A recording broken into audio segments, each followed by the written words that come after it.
नमस्कार, मैं तस्नी Srivastava. Today's India news में आप सभी का स्वागत है। जैसा कि आप सभी जानते हैं, ग्राम पंचायत चुनाव शुरू हो चुका है और इस तूफानी जंग में अपनी अपनी किस्मत आजमाने के लिए हर प्रत्याशी पूरे दमखम के साथ जोरों शोरों से लगे हुए हैं। और इसी बीच हमारे साथ जुड़ चुके हैं एक मोलनापुर से प्रधान प्रत्याशी जी, और इनके साथ तमाम पूरे जनतावासी भी हैं। तो आइए हम जानते हैं कि इनका संक्षिप्त परिचय क्या है। तो सर, सबसे पहले तो हमारे टुडे इंडिया न्यूज़ की तरफ से आपको बहुत बहुत स्वागत है। धन्यवाद आपको। मैं तो सबसे पहले अपने सभी ग्रामवासियों को सादर प्रणाम करता हूँ। इस चुनाव में सबसे ज़्यादा चढ़ बढ़ के हिस्सा लें। और मेरा नाम डॉक्टर प्यारेलाल यादव है। सर, सबसे पहले तो आप इसमें अपना संक्षिप्त परिचय बताइए। डॉक्टर प्यारेलाल यादव, मोलनापुर से। और जो सर आप राजनीति में आने का मन बनाए हैं, वो क्यों बनाए हैं? इसलिए कि देखिए, आजकल की राजनीति में शिक्षा सबसे महत्वपूर्ण चीज़ है। मैं समझता हूँ कि शिक्षा के जरिए ही सारी गंदगी को दूर की जा सकती है, क्योंकि वही राजनीति बड़ी गंदी होती है कहा जाता है। लेकिन इसको दूर करने के लिए अगर हम शिक्षित हैं तो सब कुछ कर सकते हैं। ये सक्षम होना चाहिए। सर, राजनीति में आने का जो सबसे मुख्य उद्देश्य है वो क्या है आपका? सबसे मुख्य उद्देश्य है कि जो सरकार की, चाहे केंद्र सरकार हो चाहे राज्य सरकार हो, जो भी योजनाएं आती हैं उसको हम जनता के लिए, अपने गाँववासियों के लिए, जो गरीब हैं या जो अमीर हैं, जो भी हों, उनको उनके तह तक पहुँचाना, यही हमारी प्राथमिकता है। सर, जैसे कि आप बोलते हैं कि आपके गांव में पता चला कि आप इससे पहले भी कुछ कार्य करवा चुके हैं, तो वो जो कार्य आप करवाए हैं वो हमारे दर्शकों के साथ साझा कीजिए। जैसे कि हम श्रम कल्याण विभाग से जो हमने रजिस्ट्रेशन कराया था, जो पिछली सरकारें थी, उसमें हमने 46 साइकिलों अपने ग्रामवासियों को दी है, जो कि रोजगार पे अपना काम करते थे। जैसे कि ईटा गारा वाले तमाम तरह के लोग थे, अपने आने जाने के लिए सुविधाएँ प्रदान की थी। बाकी मैंने 11 लोगों की वृद्धावस्था पेंशन कराई है, और बाकी हमने तमाम चीज़ें कराई। 2-4 लोगों को मैंने सिलाई और कढ़ाई की मशीन भी दिलवाई है इसके पीछे। उज्ज्वला योजना क्या है? और हाँ, उज्ज्वला योजना से 17 लोगों को मैंने गैस कनेक्शन दिलवाया है। और सर, जैसे आप वो मान लीजिए कि आपको यहाँ से आप आए हैं इलेक्शन में, तो अगर आपको सीट मिलती है, वहाँ से कुर्सी मिल जाती है, तो जो सर्वप्रथम कार्य है वो क्या कार्य है? वो सर्वप्रथम कार्य मेरा शिक्षा बढ़ाना। स्कूल में विद्यालय, प्राथमिक विद्यालय और आंगनबाड़ी केंद्र, और एक अम्बेडकर पार्क जिसमें डिजिटल लाइब्रेरी होनी चाहिए। ठीक है, बाकी सड़क और नाली खड़ंजा ये तो बीती हुई चीज़ें हैं, तो हर ग्राम प्रधान करना चाहता है, करवाना भी चाहता है। लेकिन हमारी प्राथमिकता पहले शिक्षा पे रहेगी। सबको शिक्षित करना, अगर शिक्षा ही है हमारे लिए तो सब कुछ है। क्योंकि कहा गया है कि शिक्षित आदमी ही सभी गुलामी को जंजीरों से तोड़ सकता है। अगर आप शिक्षित हैं सब कुछ कर सकते हैं। शिक्षा सबसे बड़ी अगर आपके पास शिक्षा नहीं है तो आप कुछ नहीं कर सकते। क्योंकि वही राजनीति आप देखते हैं कि तरह तरह के बहकावे आते हैं, आपको प्रलोभन दिए जाते हैं, हर तरह से दिए जाते हैं। लेकिन अगर आप शिक्षित, आपका दिमाग है, तो आप सब कुछ कर सकते हैं। आप सही आदमी का चयन कर सकते हैं, सही प्रत्याशी का चयन सकते हैं। ठीक है। सर, क्या आपके गाँव में सड़क प्रॉब्लम है? जी, सड़क की भी प्रॉब्लम है, बहुत सड़क की प्रॉब्लम है। क्योंकि अभी बहुत से हमारी बस्तियां हैं, बहुत से हमारे मोहल्ले हैं जहाँ की जाने के लिए चकोट नहीं है, खड़ंजा नहीं है, वहाँ कुछ नहीं है। बरसात का पानी अगर हो जाता है तो लोग आने जाने के लिए इतनी दिक्कत होती है, कुछ कहने वाली बात है। और सर, क्या आपके गांव में जो विधवा पेंशन ये सब भी तो बहुत लोग मतलब निकालते हैं, तो ये सभी प्रॉब्लम है आपके गांव में? जी, अभी बहुत प्रॉब्लम है, बहुत सी प्रॉब्लम है जो कि अभी सॉल्व नहीं हो पाए हैं। कुछ लोगों का फार्म डाला गया, अभी तक फॉरवर्ड नहीं हो पाया है वहाँ पे, क्योंकि ये तो सारी चीज़ें प्रधान के जरिए होती हैं, इसलिए तो उसकी प्रॉब्लम थी। तो क्या ये सब के बारे में भी आप कुछ न कुछ सोचा है? अरे क्यों नहीं सोचा है। जब हम पिछली बार 11 लोगों का करवा सकते हैं अपने दम पे, बिना प्रधान रहते हुए, तो आगे अगर हमको पद मिल जाता है, अगर गाँववासी हमको चाहते हैं, हम बहुत कुछ कर सकते हैं। कोई भी ऐसा नहीं छूटेगा जिसको हम नहीं कर पाएंगे। सर, क्या आपके गांव में जो गरीब हैं उन लोगों के लिए आपने क्या सोचा है?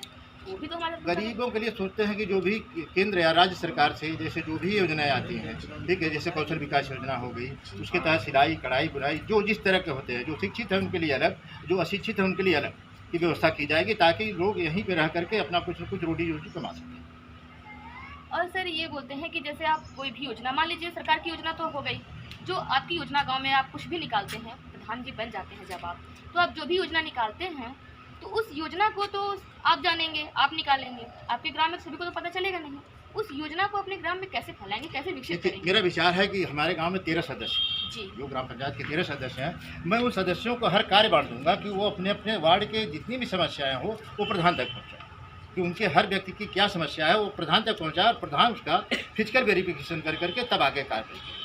सर, ये बात नहीं, जैसे कि अब कोई भी योजना आप निकालते हैं, कोई अपने जनता के लिए, अपने ग्रामवासियों के लिए, गरीबों के लिए कोई भी योजना निकालते हैं, तो उसको कैसे मतलब अपने गाँव वालों के साथ सामने लाएंगे, मीटिंग करके, या फिर ये तो पूरे गांव की मीटिंग होगी, या तो पूरे गांव की मीटिंग हो, या तो जितने पंचायत सदस्य उनकी मीटिंग होगी, तो उसमें एक कार्य योजना तैयार किया जाए और इसको कैसे लागू किया जाए और किन किन लोगों को फ़ायदा होगा ये बताया जाएगा उसमें, और हम उन्हीं लोगों को उसमें शामिल करेंगे जो उसके लायक होंगे। सर क्या आपके चुनाव में जो धन बल का भी कोई प्रभाव पड़ा है? भाई देखिए, धन बल तो जरूर प्रभाव डालता है, लेकिन हम समझते हैं कि शिक्षा सबसे सर्वोपरि है।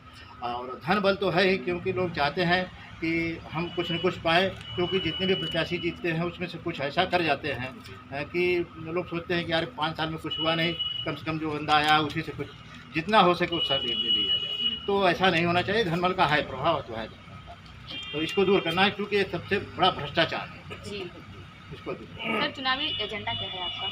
चुनावी एजेंडा यही हमारा कि सबसे पहले शिक्षा को हम महत्व देंगे। अपने स्कूल में एक प्राथमिक विद्यालय, एक आंगनबाड़ी केंद्र खोलेंगे, उसके बाद एक अम्बेडकर पार्क की जगह हमारे पास खाली है, अम्बेडकर पार्क बनवाएंगे, एक डिजिटल लाइब्रेरी करवाएंगे, और बाकी जो केंद्र या राज्य सरकार की जितनी भी योजनाएं आएंगी उसको ग्राम पंचायत भवन में एकत्रित होकर के उसको विचार विमर्श करके अपनी जनता तक पहुँचाना।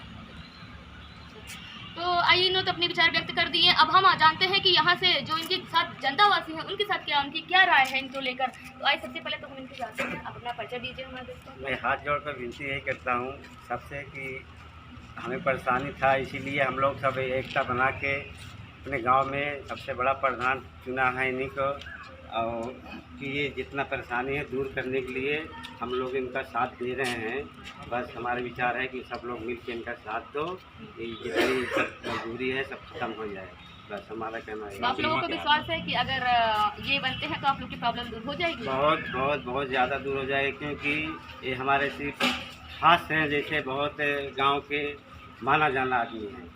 ये समझते हैं कि कौन कैसा है कैसा नहीं है, कौन परेशान है कौन सुखी है कौन कैसा नहीं, ये सब प्रॉब्लम समझते हैं। इसीलिए सब लोग मिल के हम लोग एकता बना के इन्हें मुखिया बनाया गया। तो क्या राय है? हमारी राय यही है कि गांव का जो भी हो मतलब अच्छा प्रत्याशी चुनना चाहिए जो हमारे काम आ सके, या हमारे गांव के बीच में सभी सदस्य को काम आ सके। उसकी मांगी जो भी हो, मतलब गांव के प्रधान के पास जाइए, मतलब सुनवाई हो, बस हमारा यही है। दादा आपकी क्या राय है इनको लेकर? आपके गांव के प्रत्याशी हैं, आप लोग इन्होंने चुना है इनको और चाहते हैं कि ये विजयी बने, क्या आपकी भी इच्छा है कि ये विजयी बने? हाँ बिल्कुल ही इच्छा है, इच्छा तो बता रहा हूँ। हाँ, आप जो जना है उसको चलाएगा। हाँ मतलब आप लोग सब लोग इनके साथ हैं? सर आप भी अपनी राय बताइए कि आप अपने जो प्रत्याशी हैं उनके लिए आप लोगों ने क्या सोचा है, क्या चाहते हैं आप लोग? हालांकि सब चाहते हैं कि काम अच्छा हो, काम अच्छा कैसे हो इस पर है। अब इनको एक मौका दिया जाएगा, क्योंकि हमारे गांव ग्राम सभा के सबसे शिक्षित हैं। हमने शिक्षा पर, और शिक्षित व्यक्ति हमारे जो ह्यूमन रिसोर्स होते हैं उनका इस्तेमाल कैसे करना है उसको बेहतर तरीके से जानते हैं। और हमारा विश्वास है, अभी हम विश्वास पे ही देंगे। अगर वो ये विश्वास पे खरे उतरते हैं तो हम इनको फिर मौका देंगे, अगर नहीं उतरते हैं तो फिर जैसे बदलाव होता रहा है बदलाव होता रहेगा। और अन्य लोगों को तो देख लिया गया है, हमारे यहाँ 3 कैंडिडेट हैं, तो एक लोगों को देख लिया गया है, 2 लोग बचे हैं, तो हम शिक्षा के आधार पर इन्हीं का चयन करेंगे और लोगों से अपील भी करते हैं कि इन्हीं का चयन कर। तो क्या आपके गांव में आपको लगता है कि मतलब आपके गांव में क्या क्या प्रॉब्लम है? समस्याएं गांव की बेसिकली समस्या अब बता दें तो अवेयरनेस की सबसे बड़ी समस्या अवेयरनेस की है कि लोग जानते ही नहीं कि गांव के लिए आ क्या रहा है और किसके लिए आ रहा है। जब ये पता नहीं है तो उनके तक पहुंचेगा कैसे जी। और ये समझ, जैसे आपने अभी पूछा कि आप पहुंचाएंगे कैसे, तो जैसे सदस्य 11 हो गए या 13 हो गए, वो भी कुछ पॉलिटिकल जानकारी रखते हैं, हो सकता है ना पहुंचाएं। लेकिन मेरा एक सुझाव है प्रधान जी को या जो प्रधान पद के प्रत्याशी हैं उनको सुझाव है कि आप पोस्टर या बैनर के माध्यम से या आप खुद फील्ड में जाएं, 4, 6, 10 जगह आप पोस्टर बैनर लगाएं कि भाई ये योजनाएं आई हैं और किन के यहाँ। और हमने ये भी देखा है कि गाँव में ये हालत ये है कि जैसे नहीं होता है कि निष्पक्ष निर्णय नहीं ले पाता। इस समय हमारे साथ कोई है तो हम उनके आधार पर निर्णय लेंगे। तो हमारा ये भी इनसे निवेदन रहेगा, अपेक्षा है इनसे कि अगर प्रधान होने के बाद ये निष्पक्ष कार्य करें, ऐसा, ताकि एक बेहतर राजनीति जैसी है कि सोचा जाता है कि राजनीति में अच्छे लोग आते ही नहीं, राजनीति अच्छी कैसी हो। अब राजनीति अच्छी करने के लिए हम चाहते हैं कि भाई ये कुछ करके दिखाएं तो बेहतर होगा। तो आइए, इसी बीच हमारे साथ एक और दर्शक जुड़ चुके हैं, तो आइए जानते हैं कि इनकी भी राय क्या है। हमारी राय है ये पढ़े लिखे हैं, जी ये साहब सरकार ऊपर नीचे पहुंच सकते हैं। हम लोग अनारी हैं, हम लोग कुछ जानते नहीं, जी तो हम लोग कहाँ पहुंचेंगे। इनको इसलिए बनाया जा रहा है कि आगे जा कर के हम लोग के रक्षा करेंगे, इसलिए हम लोग इनके चुना है, इन्हीं को प्रधानमंत्री बनाएंगे। जी। हाँ, आप लोग की पूरी सहमति है कि पूरा सहमति, हमारा गांव पूरा सहमत है। एक तरफ सब कह रहा है कि राम प्यारे लाल को प्रधान बना दिया जाए। गांव पूरा एकदम ताली लगा रहा है, कोई चिंता हमको नहीं है। सर ये तो चलिए, ये तो सामने आ गया कि आपके पूरे जनता आपके साथ है गांव में। अभी तो जैसे आपके दर्शकों ने आपसे ही पूछा है कि क्या आप निष्पक्ष होकर काम करेंगे, तो इसके बारे में अपनी क्या राय देना चाहते ये हैं? निष्पक्षता तो हमारी सर्वोपरि है। हम एकदम निष्पक्ष होकर काम करेंगे, चाहे वो हमारा फॉलोअर हो चाहे हमारा न फॉलोअर हो। लेकिन जहाँ ये ऐसा काम करेंगे, एक काम, दो काम, तीन काम के बाद खुद ही हमारा नाम होगा कि ये निष्पक्ष काम कर रहे हैं और करेंगे आगे चलकर। इसके लिए ये तो हमारी वचनबद्धता है कि हम एकदम निष्पक्ष होकर काम करेंगे, उसमें कोई दो राय नहीं।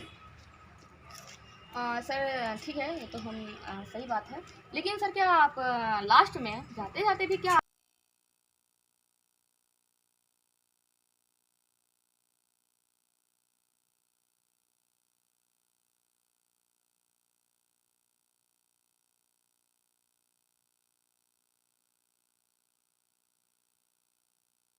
शुभकामनाएं कि आपको विजय मिले, और आप देखते रहिए टुडे इंडिया न्यूज। हम फिर मिलते हैं अगली खबरों के साथ, तब तक के लिए धन्यवाद।